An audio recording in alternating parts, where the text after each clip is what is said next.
It's the Business Daily right here on Trust Television. I'm being joined in the studio by architect Kabir Ibrahim. He's the president of All Farmers Association of Nigeria, AFAN.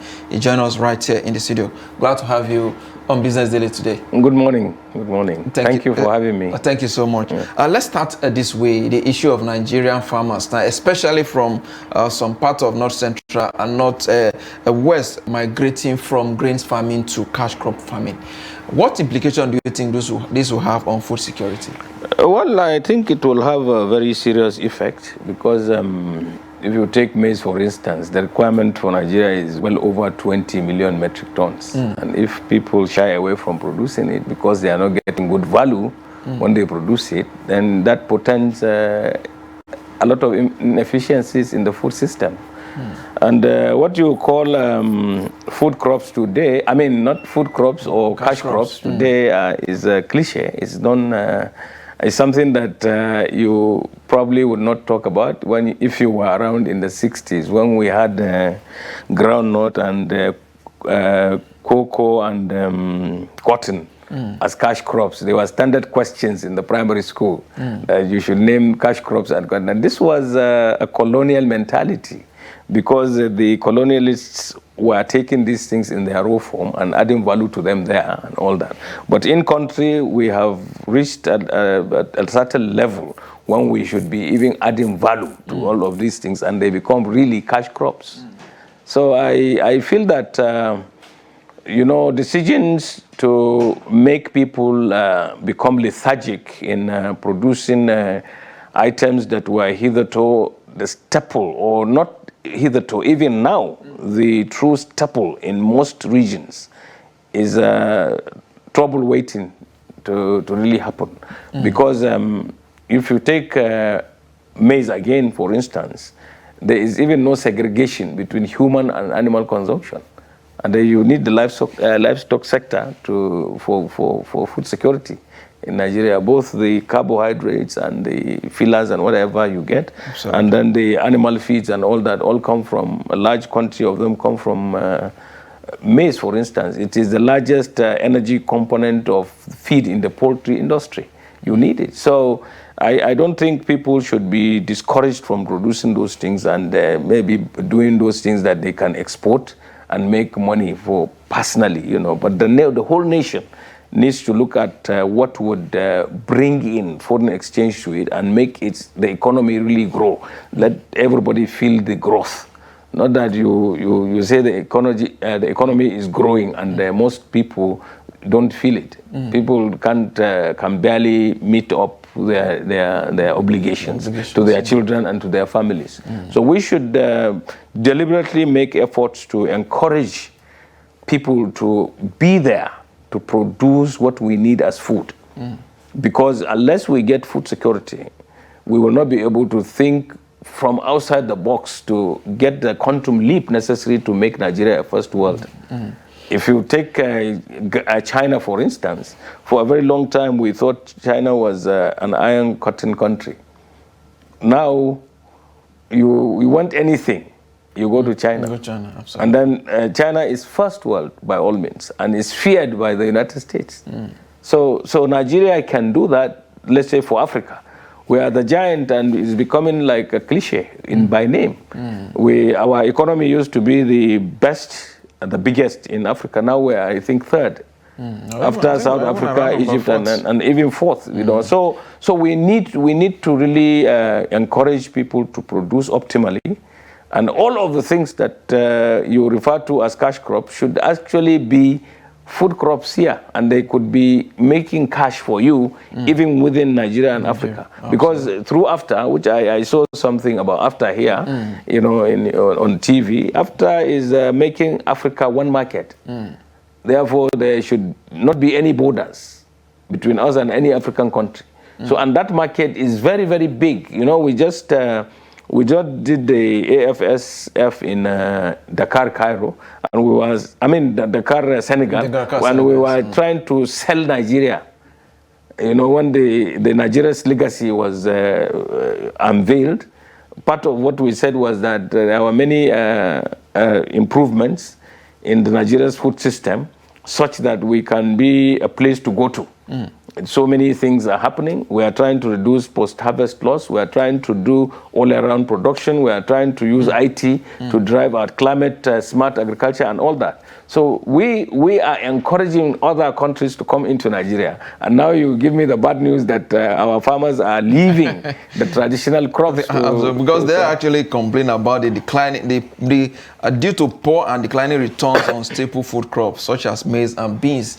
They are spending so much on input, but they are not getting the money back in return. That is true, and that is a fear that we have been talking about. Even the other day, about 2 days ago, I was on TV here talking about it, and I was on Arise talking about it. We were predicating our argument or discussions based on some announcement by the Minister of State around transport costs that will cause some turbulence, or that have been causing turbulence in prices of all these items. And government graciously tried to make people, happier by opening a window of importation.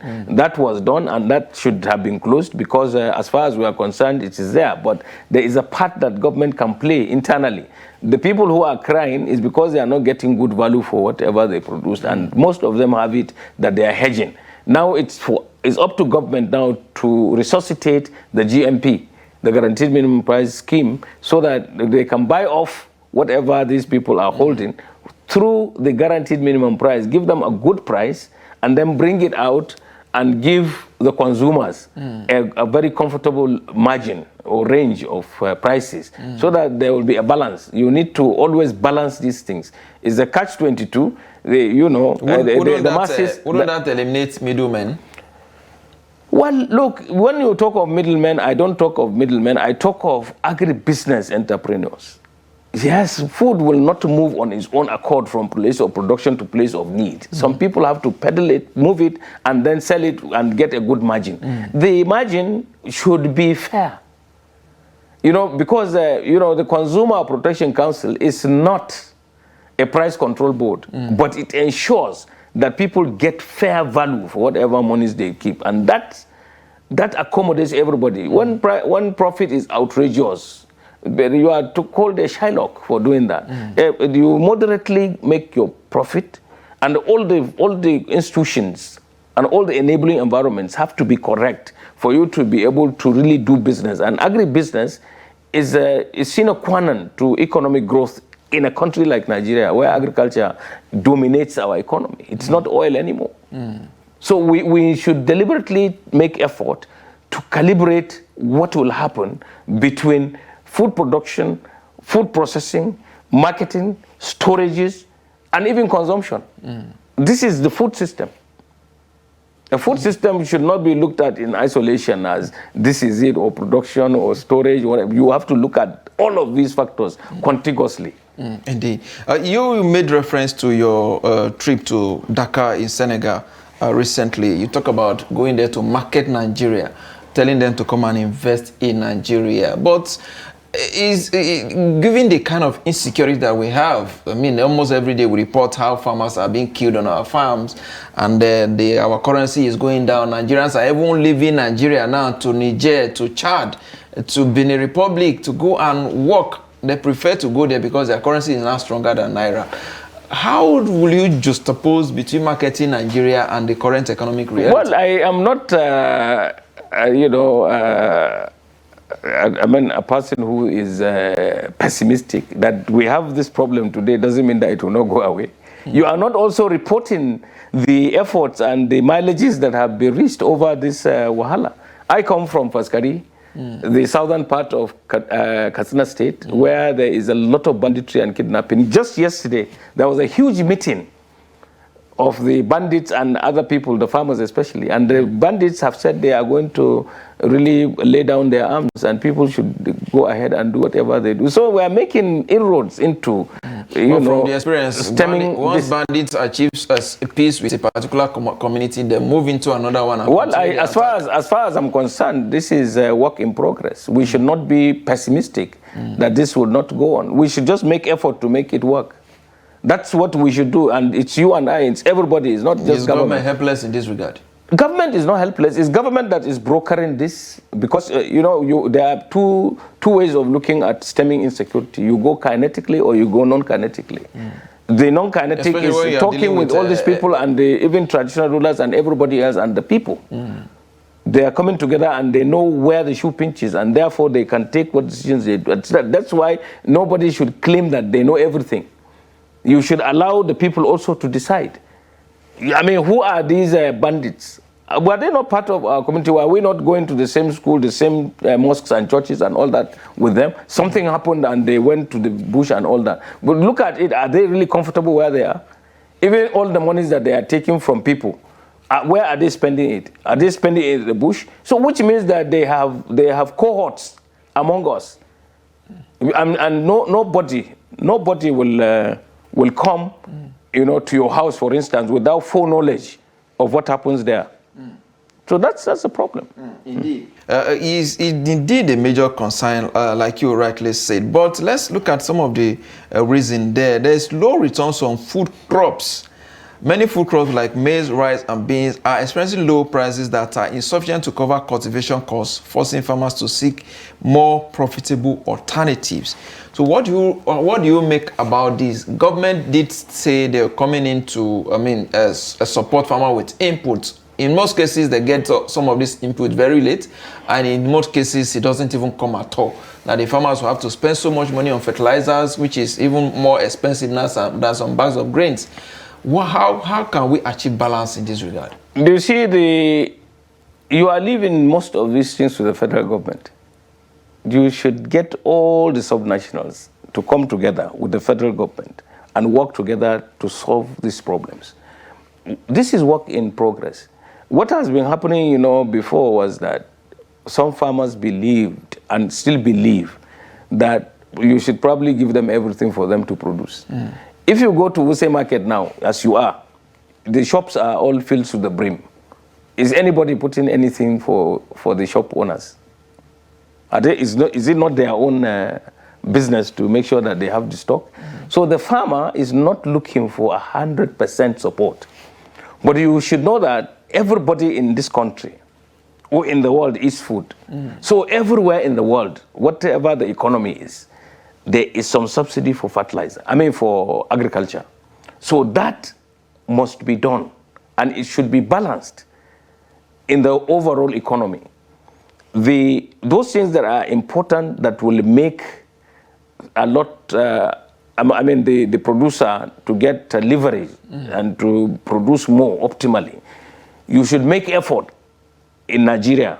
Both the private sector, the government, and everybody else should make effort to make it possible, i.e., you see, when we had the PFI, the Presidential Fertilizer Initiative, fertilizers 2010 MPK was selling like Coca-Cola. Anywhere you go, it was 5,500. I'm not sure that the farmers complained at that time.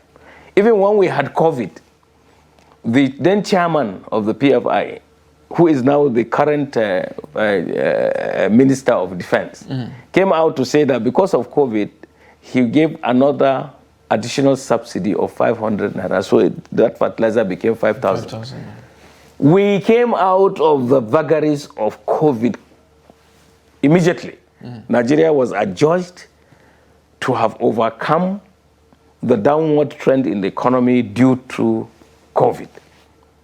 Try to bring back that. Do the PFI. Would you link that to the antecedent of the current minister, who was the governor in Jigawa State?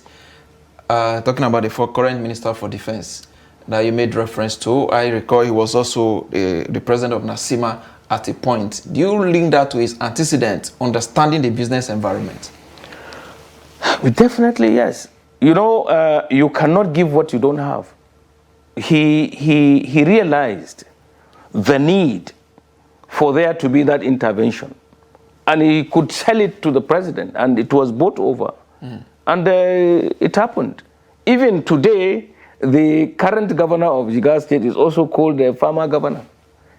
In Jigawa, you know what Jigawa means in Hausa? A soil that is very, very receptive and fertile to whatever. So if you are from Jigawa, you know about agriculture. Whether you partake in it or not, you know that you are a food basket in the Northwest.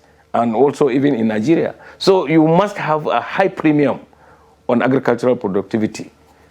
So I'm not surprised that His Excellency Badaru was able to do that. And of course, I would also associate it with his own experiences, having come from Jigawa and having been governor in Jigawa and having been there to see the effect of the PFI 5,500. That's why he said that. And up to today, he is still interested because we talk with him on agriculture. In everything that we do in agriculture, we talk to him and he is very receptive. He has never rejected my call when I call him to talk about. Do you think he's in the wrong ministry? He is not in the wrong ministry. Is the president a farmer? Probably would have done better in the Minister of Agriculture. No, I'm not sure. He is doing a good job there too, where he is. That's why I told you that in Faskari, for instance, yesterday was Sunday, there was a meeting of the bandits and the most of the people. And the bandits have said people should go about their own businesses. They are going to lay down their arms. I mean, is the Ministry of Defense not a party to what has happened? So he's doing a good job. But you see, the hunger issue overtakes every other thing. A hungry man will never be rational. Absolutely. So if people are complaining about the Tinubu administration as a whole and all that, because of the skyrocketing costs of food and because of the purchasing power of the Naira, you can understand it. And that's why I think government is not locking anybody up for saying this. Rather, they are working and changing and doing all they can to make sure that this is like COVID. When we had COVID, whatever everybody did, we were forced to use masks all over the place. Everybody thought it was right. And everybody accepted it because it was one of the ways that we thought we could get out of that wahala. So for whatever the government is doing, we must be sympathetic. If somebody came to say that the government said it was going to crash prices, look at it and advise on make it easier for people. And that's why when we came on TV here, we said there are many, many issues that should also be addressed while you are doing that. That is a factor, all right. It will make things a lot easier. But you can cover many mileages using other things as well. And this, like insecurity you mentioned, if there is no security, the farmers will not go seamlessly to the farm and produce optimally. So you work on the insecurity. You work also on power, energy, so that people can do processing. People can have cold storages. You talk about transportation, which means distribution of this food. You also advise people on consumption, that you should not get in a plate what you cannot finish. Because when you throw it into the dustbin, if it is not well managed, it becomes a source of disease. So the health sector will also have to be looked upon. Food quality will have to be looked at. And even the staples in the various regions must be addressed. If you are from, let's say, southeast, you are from Owerri, for instance. If they give you rice in the afternoon, rice in the evening, you will say that they are not giving you food. Because for you, it's swallow, it's gari and pounded yam. So if we want to give you food security, we should work on those things. If you go to Faskari, for instance, and you don't give people fura and nono, you are not doing anything. Because as far as they are concerned, that is an integral part of their food system. So we must look at all these geopolitical zones, look at what is staple in them, and accentuate the production of those things, and distribution and seamless distribution and the affordability of that thing. Indeed, which is very, very important there. You talked about the issue around insecurity, which I think is very, very key. Let's also look at the desire of farmer for higher income. Are you going to blame them for this? Some of them can also be selfish as well. Look, I am the president of agribusiness in Nigeria as well. You must do business for profit. But fair profit is very important. So I encourage farmers to do agriculture as a business. But I also encourage fair play in doing that. I'm not looking at them as selfish, but everybody is selfish. There is a virtue in selfishness. Have you read Ayn Rand? The virtue of selfishness? You must be selfish to a point, but then don't do it to denigrate others. Don't eat fat on other people. whatever people are saying as low price for their produce, you should interrogate it. What are the things that they put in before that production? Do you expect them to sell at less than their production cost? They would never be in business, even if you force them. Even at gunpoint, if I spent 50,000 to produce something and you force me to sell it 30,000, will it be there tomorrow? Will I be able to produce Certainly it? not. So this is it. So I don't want to look at or label anybody as selfish, label anybody as wicked or something. This is, I told you, work in progress. Government, in its desire to make things easier for people, can come up with these kinds of statements, but they should be moderated at all times. If you say you want to crash the price of food or items, you must do it considering that there are people who will also suffer for that action. There are people who will be happy. But you know, farmers, no single farmer produces everything that he or she requires or needs. So they also buy from the same market. And they will the only thing that they leverage on is the production of what they are good at producing. They will sell what is superfluous in what they produced to be able to buy whatever was in the market. So if the price of that thing is low, they will be happier too. So the farmers are not averse to having low prices. But what they are averse is if a situation arises where all the inputs that they put in production are also very costly or dollarized unnecessarily, then they will not be able to sell at rock bottom prices as is being agitated for. That is simple. That is the law of economics. That is the law of life. Absolutely.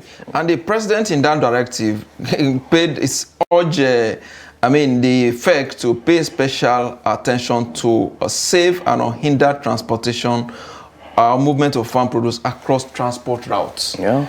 How are we going to achieve that? Is it just about, paying, because the bottom line is that all of these problems revolve around one thing, the taking out of subsidy, which has already pushed up the cost of transportation. No, I'm not sure that the issue is just to be looked upon as this was caused by removal of subsidy. Removal of subsidy is not supposed to affect the seamless movement, but it is supposed to accentuate the prices of things. Now, you look at it from two angles. If you are taking any food item from Okene to Lagos, for instance, you follow that road, and the trucks carrying food stay 2-3 days to get to where they are because of bad road and because they also have to queue up behind others, then some of the things that have short life will go bad. Right? And then the price that they charge because of what you said, removal of subsidy and all that is already high. So the person in Lagos who wants to buy this thing will definitely pay through their nose for this. What you should do to make seamless delivery of those things is the articulated vehicle, any articulated vehicle that is carrying food item in the interim, because I want to divide this concept into three.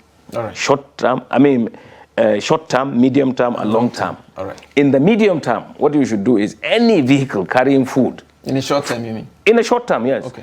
Any vehicle carrying food from place of production to place of need or use should be allowed to pass through.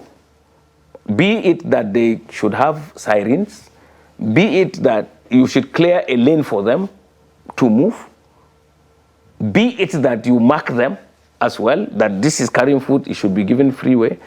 Then stop also the issue of stopping them for multiple taxation. That will ease issues. So that is in the short term. In the medium term, what you should do is use our rail wagons and make sure that there are these rail lines that pass right through and they do not interfere with the local road arrangements.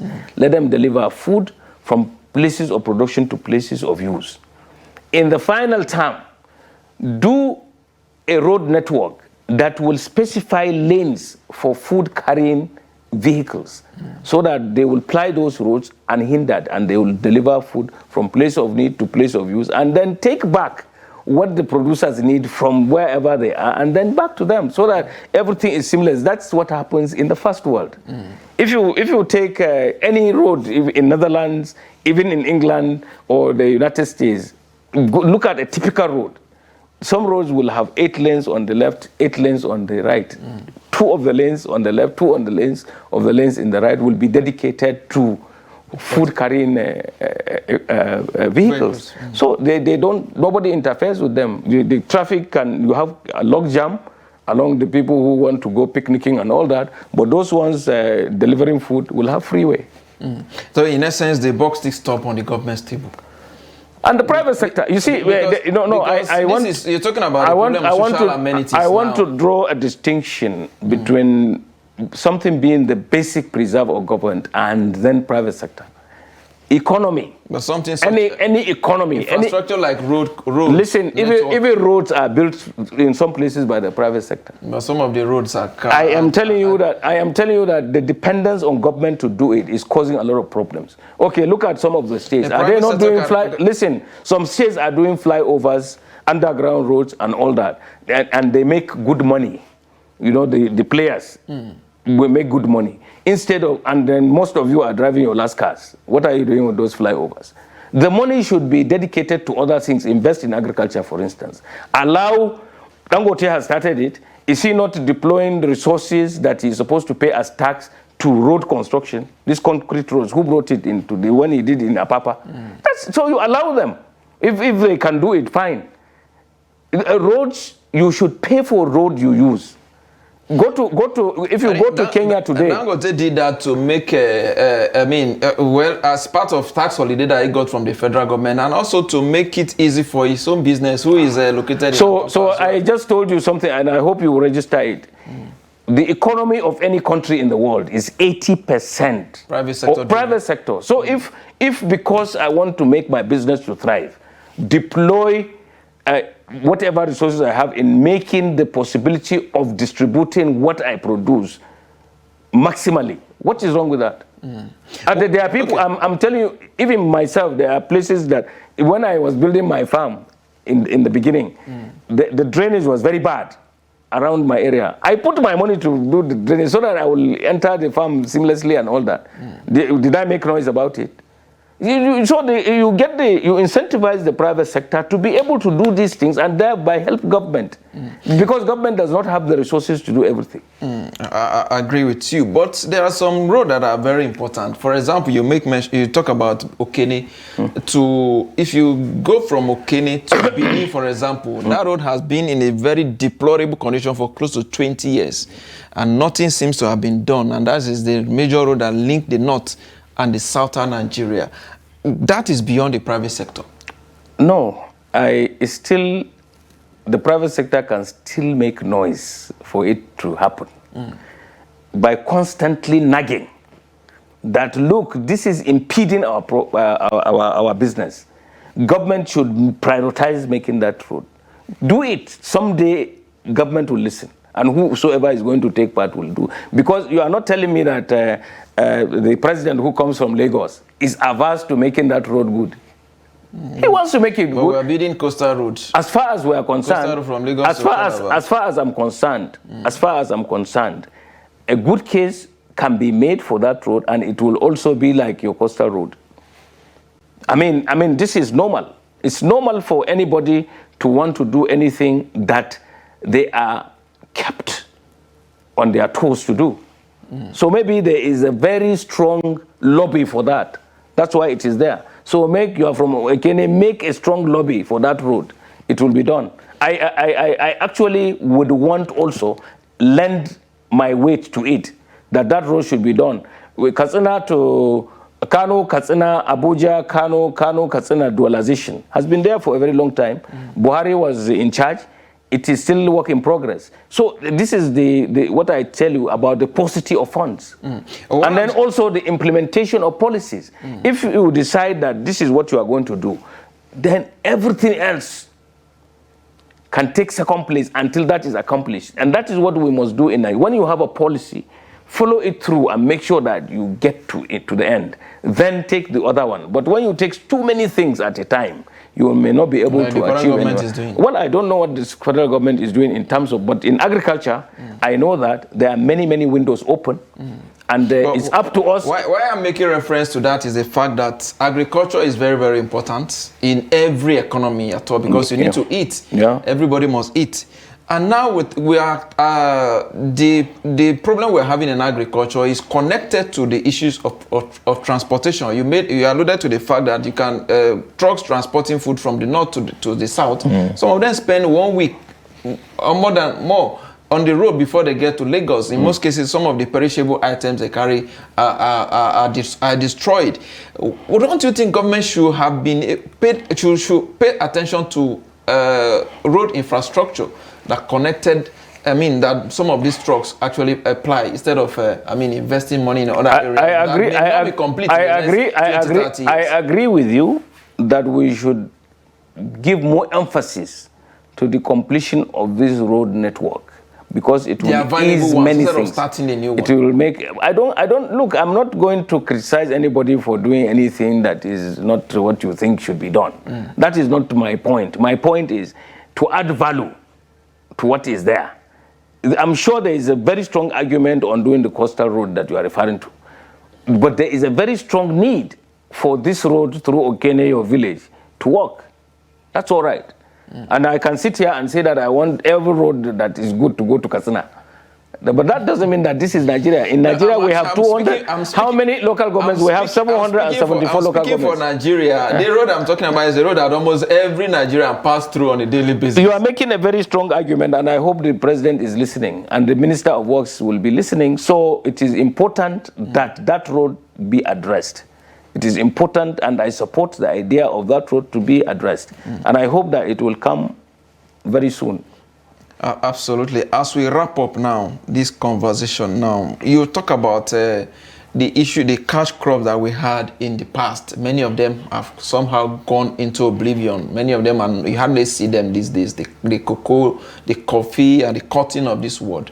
What kind of investment do you think we should have? No. I think you are wrong. How can you tell me? How can you tell me that these things are wrong? Maybe you. I'm not saying they are wrong. That they are not around. Where is the granite pyramid in Kano, for example? Pyramids. Where is the cocoa? Maybe the cocoa house in Ibadan. You are a very young man. Let me tell you. Let me tell you why the pyramids were pyramids. The pyramids were not done by government. The pyramids were, Al-Hassan Antata, the father of Amin Antata who died, he was a very strong LBA, a licensed buying agent, for the British. So he was buying and putting them there for transportation to Europe, to England. So he kept them such that, they could be seen everywhere. They were not because they were available people, farmers were just bringing them there. No, he went around buying them. Even from the Okene you are from, things that are working there, he will buy them, and then that is his port. I'm from Kogi, but not from Okene. Well, what I'm saying is that, you should understand exactly what happened. You cannot change history. Nobody wants to do this premise. We are not even encouraging anybody to send anything in its primary form abroad. We want them to process them here, add value here. Absolutely. So we are not looking for pyramids. Even some time ago, I think there were rice pyramids here. And the rice was supposed to have been produced here through Anko Boroa program. You still have problems with rice. So those pyramids do not depict reality. There's a lot to talk about that. There's no time for us to go into the Anko Boras and why this government failed to continue with that project. That is a topic for another day. I must thank you, Architect Kabir Ibrahim, President of Farmers Association of Nigeria. We appreciate your time. Thank you very much for having me. Thank you very much for having me. All right. Well, that's a wrap on the show today. We'll be back again tomorrow. I am Yusuf Akogu.